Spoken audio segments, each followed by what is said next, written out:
Mano žinios apie Baltijos kraštus nėra iš knygų ir žurnalų semtos. Pirmoji mano išvysta šviesa, pirmas medis, buvo tų vietų šviesa, kvapas ir medis, nes gimiau lenkiškai kalbančioje šeimoje ant lietuviškai pavadintos upės kranto. Ir tie įvykiai man yra lygiai gyvi kaip gyva tai, ką skaitome gerai pažįstamų žmonių veiduose ir akyse. Wyjrzałem przez okno Obrzasku i zobaczyłem młodą jabłonkę przezroczystą w jasności. A kiedy wyjrzałem znowu Obrzasku, stała tam wielka jabłoń obciążona owocem. Więc dużo lat pewnie minęło, ale nic nie pamiętam, co zdarzyło się we śnie.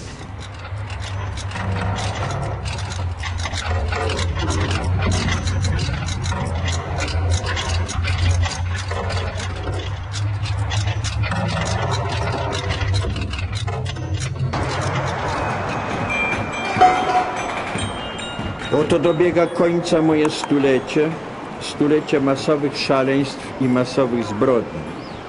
Wydaje mi się, że my wszyscy i tutaj, w Europie i na innych kontynentach wkraczamy w okres, którego dwie główne cechy da się już teraz określić.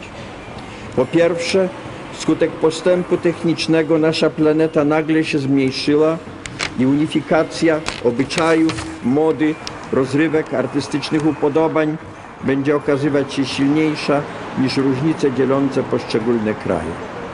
W ślad za tym wyłania się świadomość planetarna, świadomość zagrożenia całego naszego gatunku przez zatrucie lądów i mórz. Po drugie, ważną cechą zbliżającego się okresu będzie głęboki kryzys duchowy. Objawy tego kryzysu można obserwować dzisiaj, a wskazują one na to, że będzie długotrwały.